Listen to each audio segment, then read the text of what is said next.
What's up, guys? During my psychiatry rotation in medical school, I realized that there are a lot of drugs in psychiatry. Who knew? So I created a quick study reference here with some of the major drugs, drug classes, what they do, a quick overview.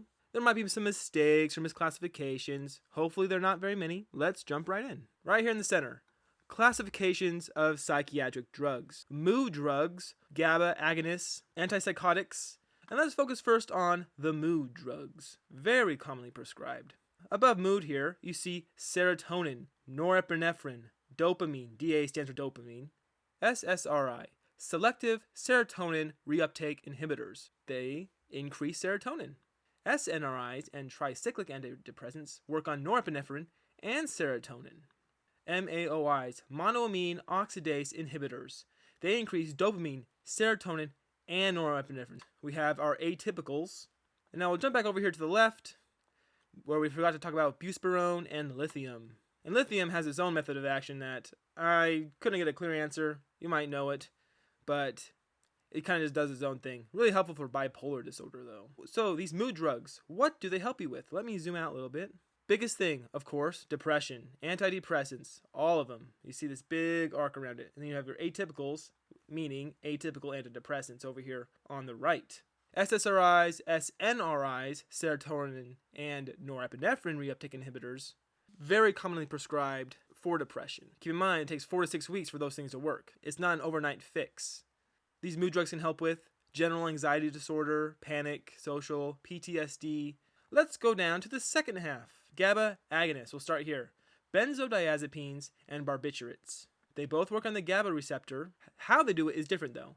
Benzos increase the frequency the GABA receptor fires, and the barbiturates increase the duration that it fires.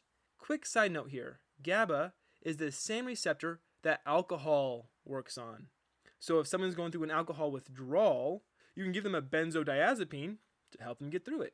Generally though, these drugs help with insomnia. Antipsychotics are broken up further into first generation and second generation antipsychotics. And first generation are broken up even further to high potency and low potency antipsychotics. They can help with schizophrenia, Tourette's, delirium, Huntington's, especially over here on the first generation side, OCD, bipolar depression, more on the second generation side. All right, let's move up here. Stimulants. You might have heard of Ritalin or Adderall.